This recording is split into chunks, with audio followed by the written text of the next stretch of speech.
Pinoy crew ng cruise ship na tinamaan ng hantavirus sasalang sa quarantine sa the Netherlands. Detalye mula kay Edniel Parosa, RH52. Edniel, good morning.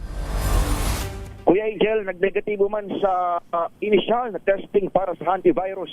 Kinakailangan pa rin sumalang sa hiwalay na quarantine itong 38 Filipino crew ng MV Ondius na tinamaan nga ng outbreak habang nasa Atlantic Ocean.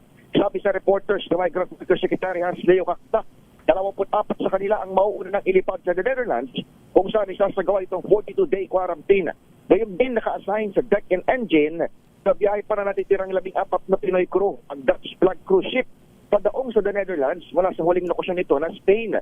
Doon naman sa salang huling touch ng Pinoy seafarers sa quarantine bago tuluyang maripatriate sa Pilipinas.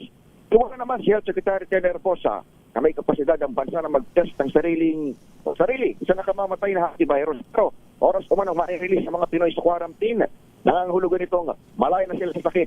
Pakinggan natin ng dalawang sekretary.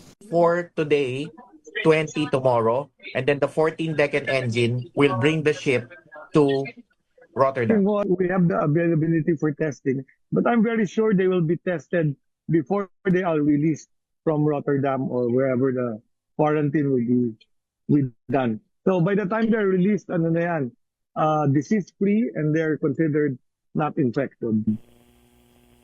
Tatlo sa mga pasahero ng MV Ondius ang namatay sa antivirus, sa infection na nakukuha sa rodents gaya ng daga na ipasa na via human transmission sa loob ng confined na sea vessel.